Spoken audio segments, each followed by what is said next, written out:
quick straw poll. How many are using the quotient rule for this? Okay, who's not? So it's not. I'm not. It's a quicker way. Yes, much. Isn't it? There's an easier way. You can use the quotient rule, absolutely, all right, because it's an obvious quotient, okay? But there is a simpler way of doing it. No, I thought I'd just let you hang. Of course I'm going to enlighten you. Yeah. Okay, so let's have a look at this function, and I wanted to stop you at this point rather than, wasting your time. Okay, so let's look at the top line. So at the moment, quite obviously, I can't differentiate it when it's in that form right now anyway, can I? Because it's got a surd there. So how do I rewrite the top line? What does it become? X to the power of what? 5 on 1/2. 5 on 2. Right? That's the first key thing. Index laws. Okay? If you didn't get that, if you're sitting there going, oh damn, I didn't get that, then could I strongly, oops, I'll just go to the right place, sorry. Could I strongly encourage you, are your index laws even on this thing? No, they're not. That's okay, I was just checking. No, they're not. Okay, that's all right. I was going to say have your formula sheet. You should anyway, but they're not there. So we need to make sure that we can convert that. All right, so I've got 4x to the power of 5 on 2 divided by 3x squared. What can I do with the x's? Cancel them. Using my index laws. I've got the same base being divided. So obviously the 4 on 3 will just stay 4 on 3. Okay? What does the power of x become? Pardon? What's 5 on 2 minus 3? Oh, sorry, 2. What's 5 on 2 minus 2? 1 on 2. Yes, you do a lot.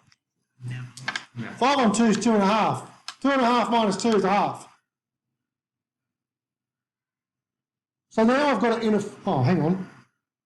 Why didn't someone tell me they couldn't see what I was writing? Because we think you're There we go. Sorry about that. Apologies for that. Okay, let's try again. So, 5 on 2 minus 2 is 1/2. So now I've got a single term.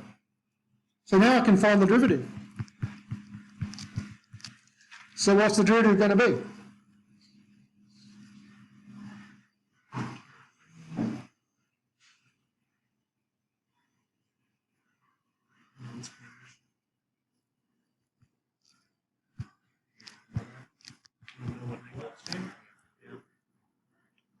That's why I said it's cringe.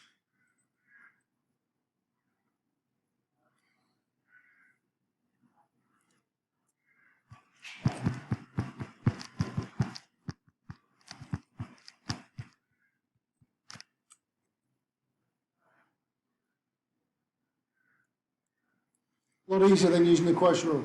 Doesn't mean you can't use the quotient rule, ladies and gentlemen. All right, it just will take a lot longer.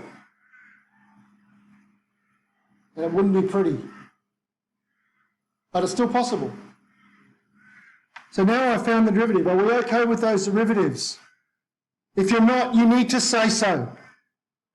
Because what's happening so far is I'll say, is everyone right? And everyone just sits there and looks at me. Sometimes Will answers, sometimes Mason answers, sometimes Josh answers, sometimes Livy answers. Nobody else speaks. So I have no idea whether you get it or not. So you need to say, if you get it, nod. Everyone can nod.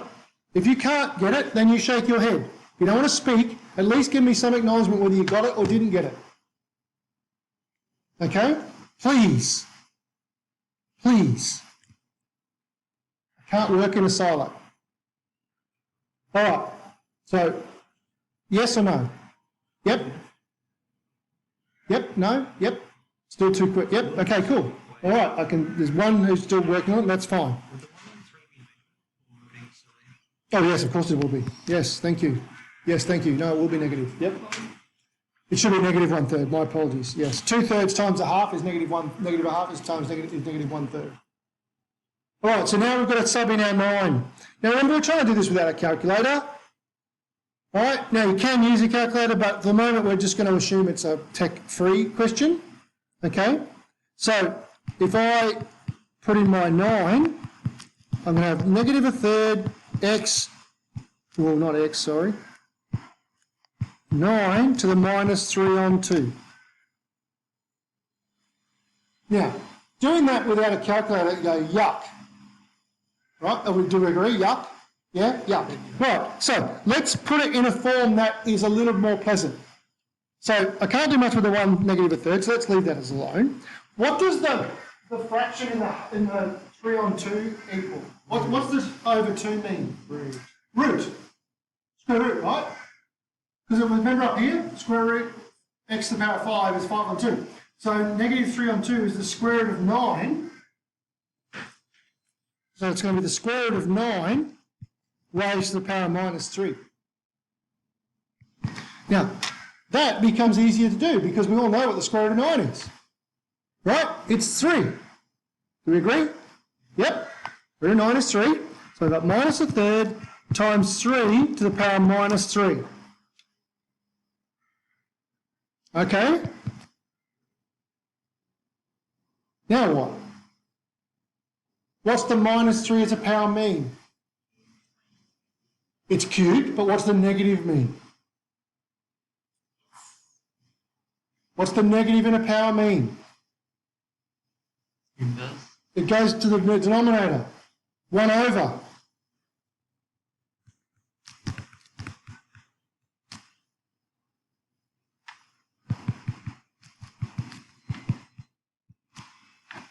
So we get that.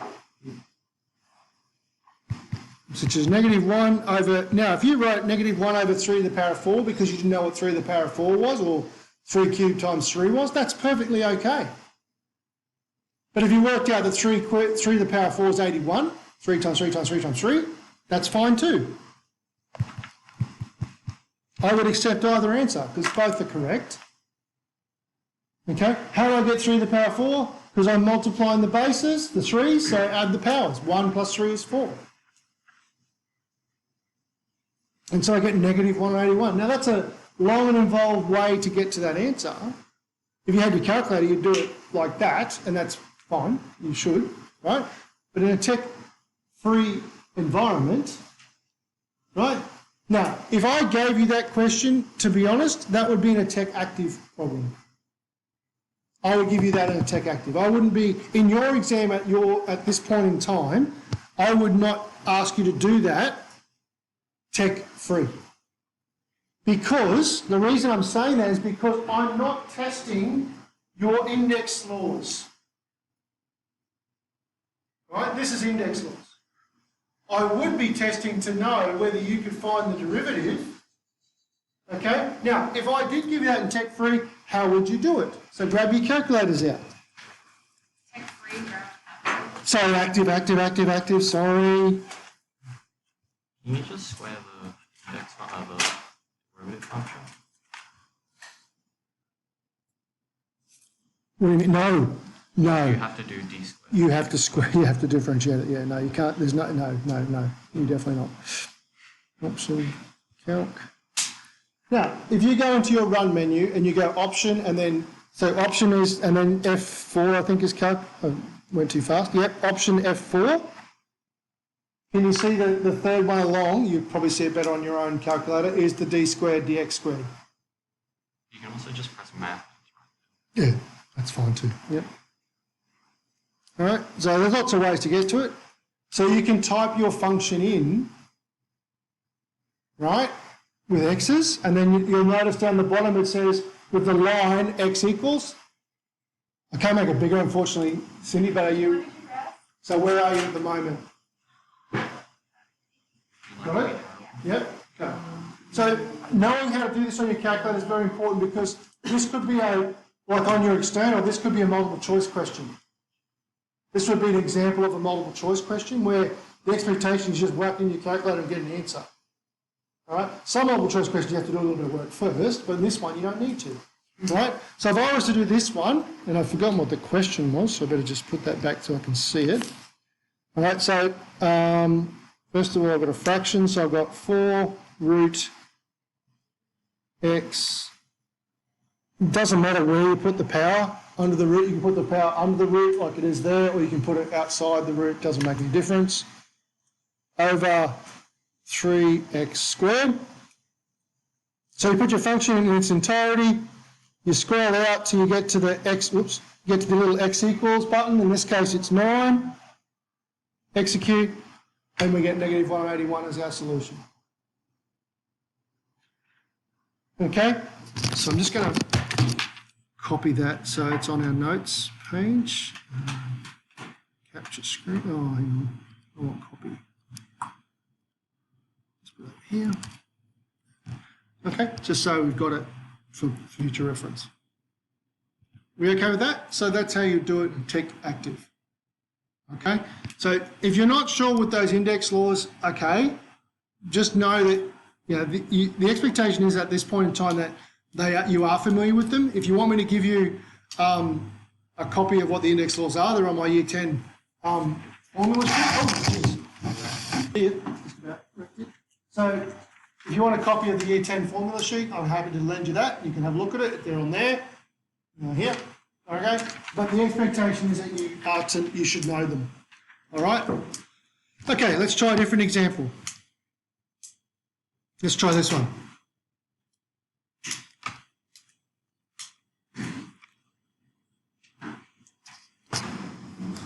Okay, I'm just going to start the first derivative. Okay, so we've identified already that it needs to be the product rule. So identifying our u and our v. So it's going to be x squared multiplied by dv dx. So what is the derivative of ln 3x plus 5?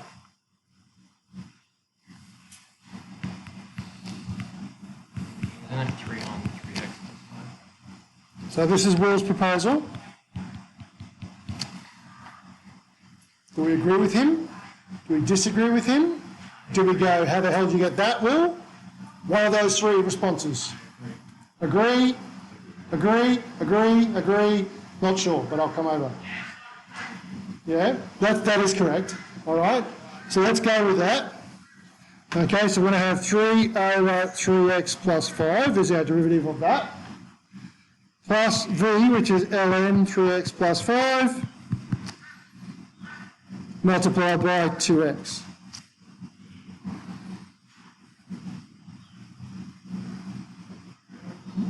Yes?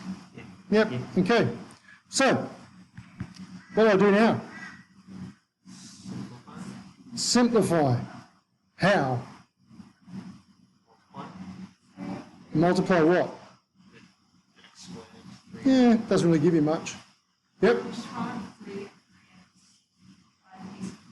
How? If you cancel the 3s, I'm literally going to cry. Only cancel. Right, are they factorised? No, that's good. Just checking. That wasn't what you were going to say, that wasn't. So what were you going to say? You can't cancel the 3s, okay, because it's not factorised. So I can't really, but what I can do is factorise. It might make life a bit easier. Take out x. Take out a common factor of x. It will make it a little bit easier to do it that way, not a lot. No. So we probably won't bother.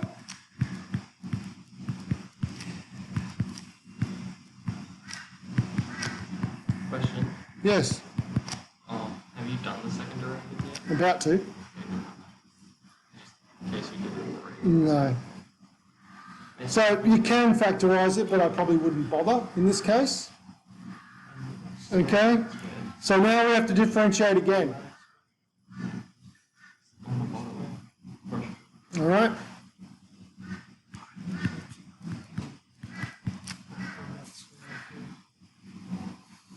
So this is the reason, why am I making you do this? It's practice. Just practice differentiating. Okay? So you have to do this in 2 parts.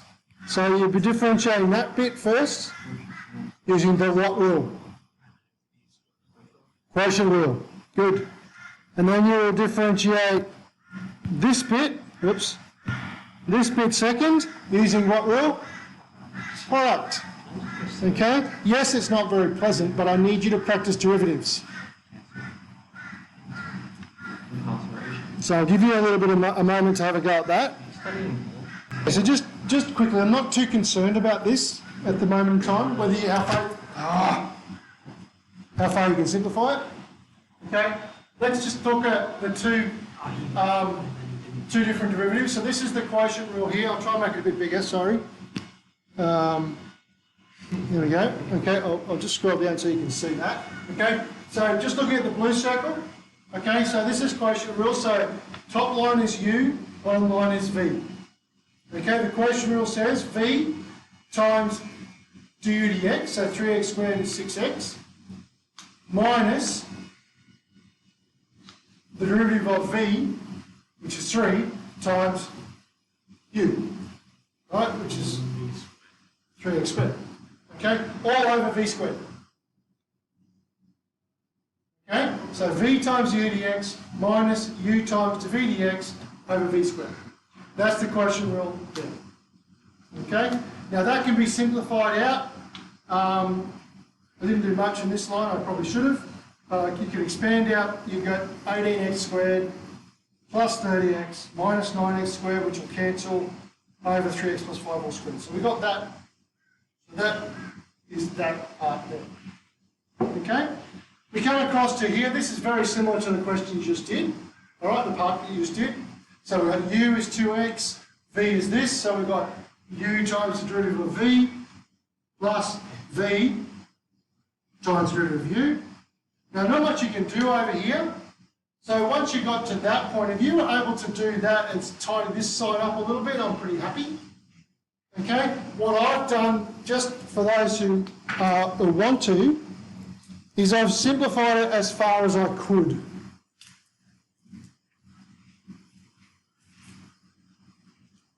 I don't think there's a common factor. No, it's not. That's good. I just literally thought, I wonder if I can make that 3x plus 5, but I can't. That's okay. All right. So I just tidied it up, I common denominated it, collected like terms, expanded where I could, and got to something really nasty. Okay? Again, if you can get to somewhere like that, maybe to tidy this line up a little bit, and then get to there, happy boy. Okay? So just want you to be able to practice knowing your quotient and your product rules. Okay, so just make sure that line here, so make sure that you can get to at least there.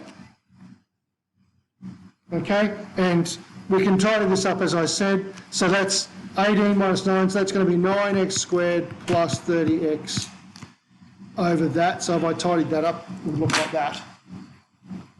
Okay. Don't worry about the common denominator part if that's causing you some stress. But again, we're just looking at practicing second derivatives at the moment. Okay, last example.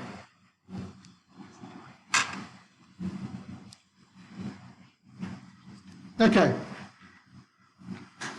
So this is where we're starting to think about applications a little bit. So at the beginning of this topic, which I haven't done much with you at all, we're going to go back and have a talk. If I can find my screen. There it is. Okay, so here, let's talk about something that we discussed at the end of last, or sometime during last term. The relationship between displacement, velocity and acceleration. Okay, so we talked about that as applications of derivatives. Okay, and that was on your exam. So, if we recall, we typically determine displacement being with the variable x as a function of time. So displacement is position. So in mathematics we call it position as well. Okay? So the position you are in space is as a function of time. So it might be x equals 4x, 14 minus 5 or something like that. Okay?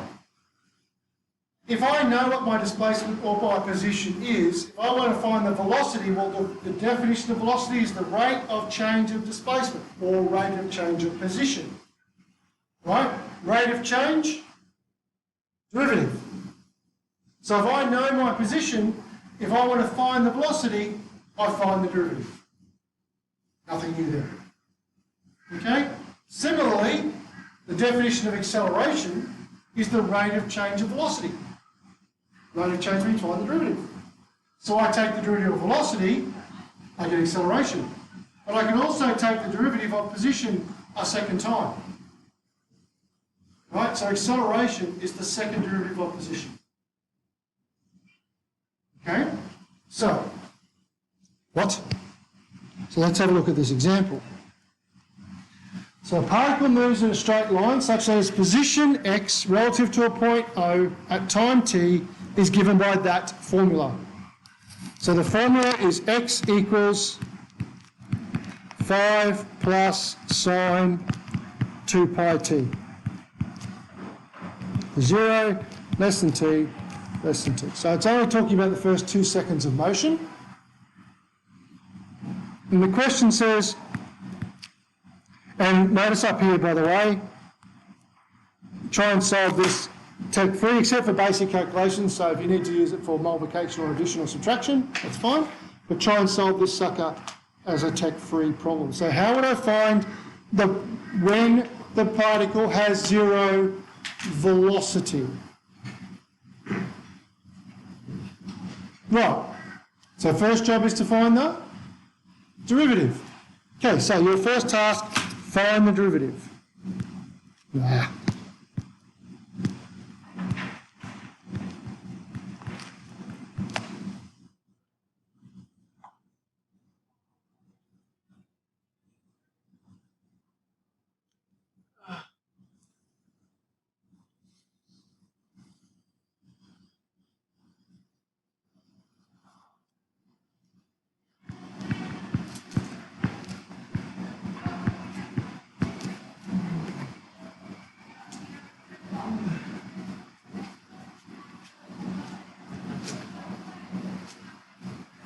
That's literally one line of work.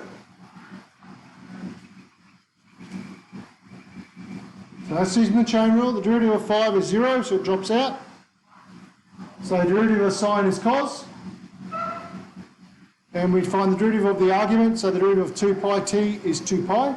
It goes to the front, then we just rewrite the argument, 2 pi t. We've got 2 pi cos 2 pi t. That's the formula to calculate velocity. Are we okay with that? Excellent. Right. So now is the part where we're probably going to have some dramas. How do we solve at what times will the particle have... We'll worry about the position later. Let's just solve the times. So when is the particle going to have 0 velocity?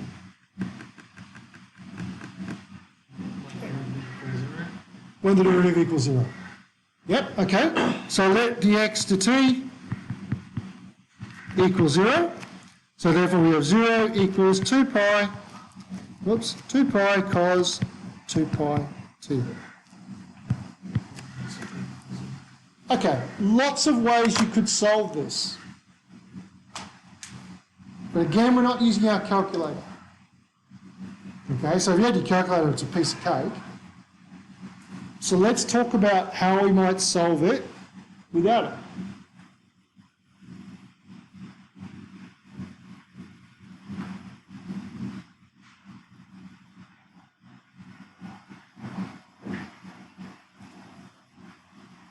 What?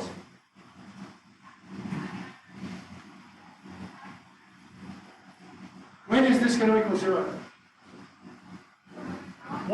What's the deciding point? What's the deciding part of this function that's going to help us determine where this is equal to 0? The cos part. Yeah? Because 2 pi will never equal 0. So it's irrelevant in this part of the conversation. I'm just going to focus on this. So, we want it to equal 0. So where on the graph is this going to equal 0? On the axis. We're going to graph, well, if we graph the first function, right, if we graph that function, then the stationary points, the turning points, yes, you're 100% correct. Yep, so if you graph that, you'd be looking for the stationary points. But if we graph this, where am I looking?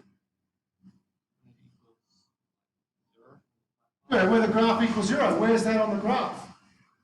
on the axis, the x-intercepts, or in this case, the t-intercepts. Okay, so how do I graph this? Okay, so what does the cos curve, so there's no horizontal shift because there's no plus or minus inside the brackets, right? The 2 pi is just the maximum minimum, irrelevant in this context because we just want to know where it crosses the axis. Doesn't matter how high and low it goes, even though it will go up to 2 pi and down to 2 pi. We can put that if you want, but for the sake of this particular question, it's not relevant, right? This is my t-axis. What am I graphing between?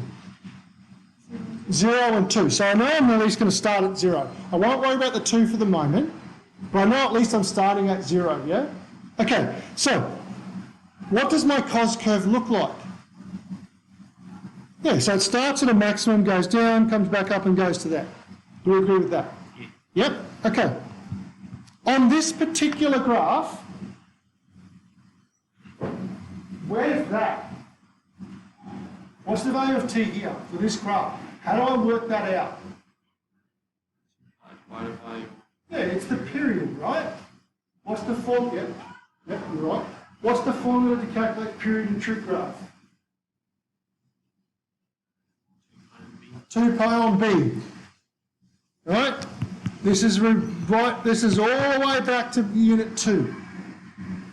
Right? But it's stuff we need to remember. That's why we're going back over it now. Okay. Yep, getting there. What is b? Good question. Well, if you recall, the basic formula for a trig function looks like this. And replace sine with cos if you want.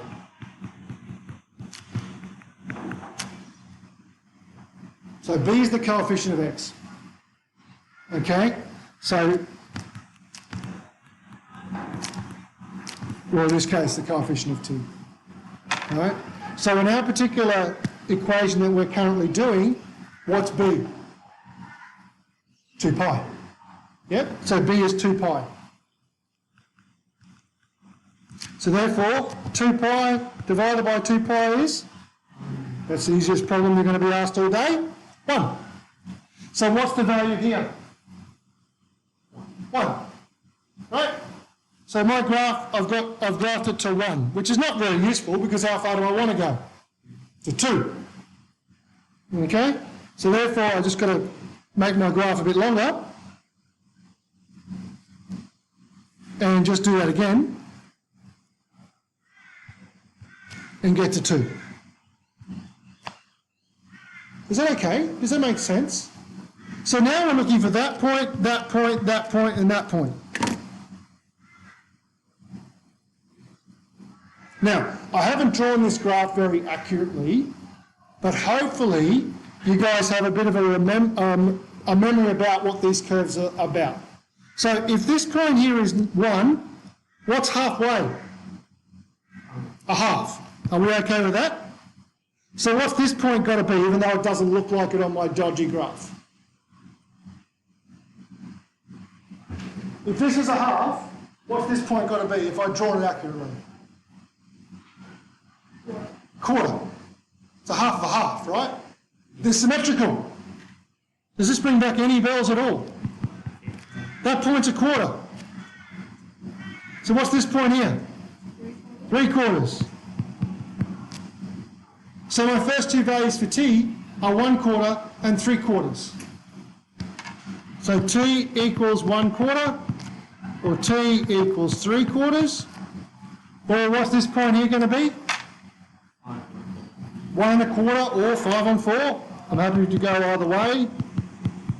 Okay, and this one will be 7/4. Now, you can solve it using algebra and stuff like that too, all right? But in this particular case, because it's a simplest graph, that's easier to do. So now we've found, and I'm happy to repeat any part of that you got lost in. So is there any part of that you want me to just go back over and show you how I got? Is there any aspect of that you're not comfortable with? Now you've seen it, you go, oh yeah, okay, but yeah, right? Okay, so we found our time. So the question says at what times is the velocity 0? So we found that. So it's at a quarter of a second, 3/4 of a second, 5 on 4 seconds, and 7 on 4 seconds. So therefore, how do I do the second part of the problem? At what positions is the particle 0 velocity? Substitute T. Sub them in. So now I'm going to substitute them into my equation. Which equation? That's one. First one, position, because that's what I want. Okay? So my position equation is this.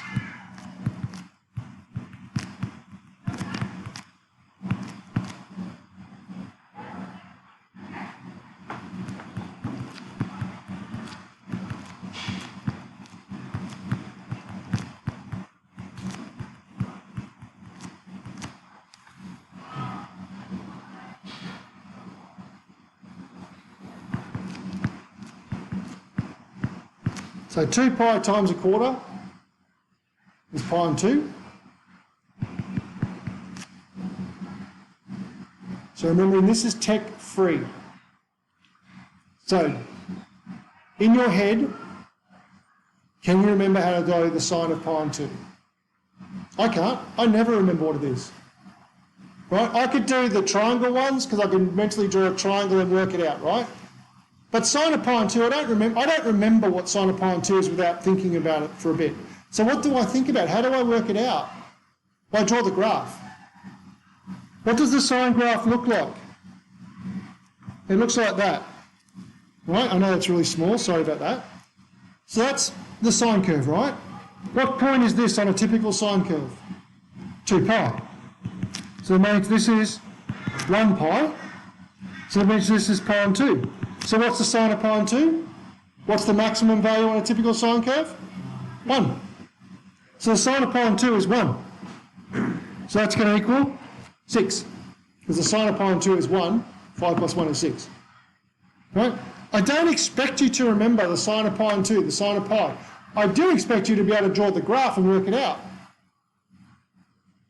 Because the graph is not hard. And it's not, so if I go to t equals 3/4 now, 5 plus sine of 2 pi times 3/4. So that's going to be 5 plus sine, so that's at 6 on 4, so that's 3 on 2. So sine of 3 pi on 2 is that point there, -1. So that's going to be 4.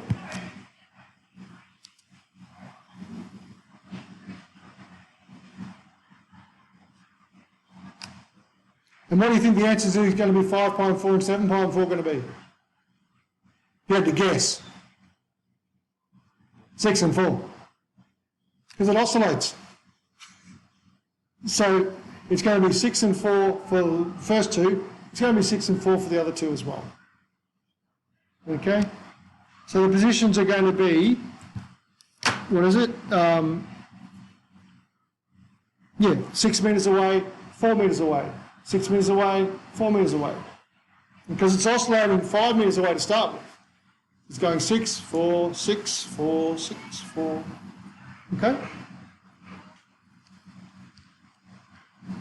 Is that okay? Any part of that you're not sure about? All right, with your calculator, how would you do the acceleration at those points? So we already know the times. With your calculator, so the times are still 1/4, 3/4, 5/4, and 7/4.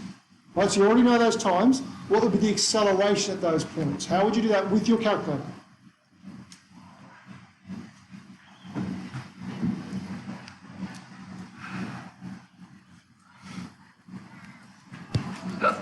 Gesundheit.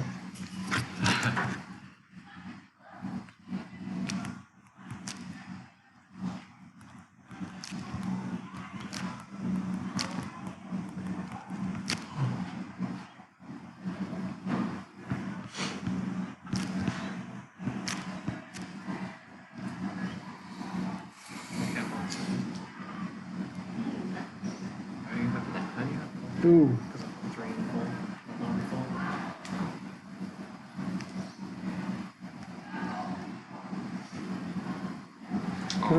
Don't forget to put your calculator in radians. Mine was in degrees. Wondered why I got a really weird answer. I still got a really weird answer. Yeah, that's why I'm using your calculator, because it's going to come out as a decimal. Yeah. It's going to come out as a decimal. It's not going to come out nice. But at least make sure you're in the right units.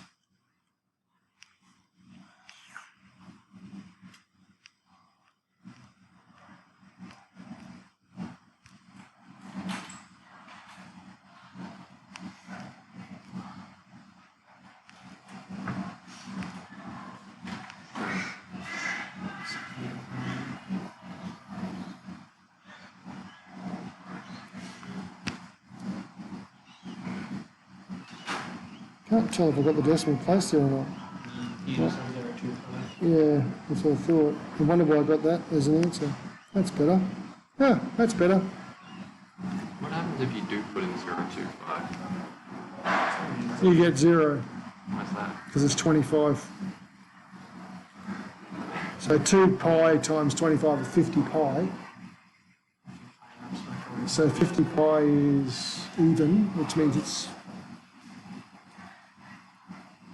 Oh, the double dividing, that's right. but you find the second derivative, so you back to sine, so it'd be, Negative sign. yeah, negative sine and the sine of 0 is 0, so.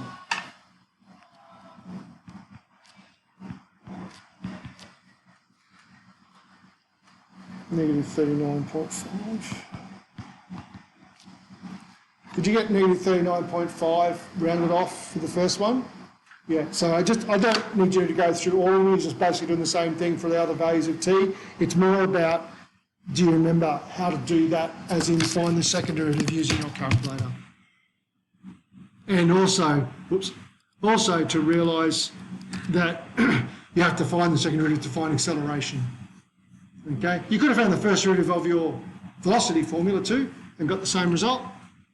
Okay, all right, so what I've tried to do there is give you some different examples of finding the second derivative and a simple example of its application. We're going to go into much more detail about that. So, I hate it when it does that.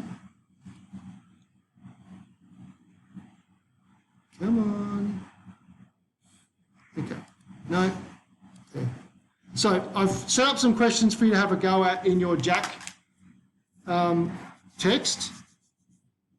Which is on, so it's exercise 8.2. I haven't actually set them up in the, the problem assignment-y thing, just questions to do. So I'll pull them out, and I'd like you to have a go at practicing some of those derivatives. So there's a couple of tech active questions towards the end, but the first ones are tech free.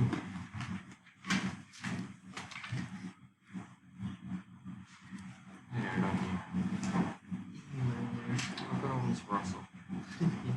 Dental practice. You don't want to be a dead system. Oh, no. Come on. You don't like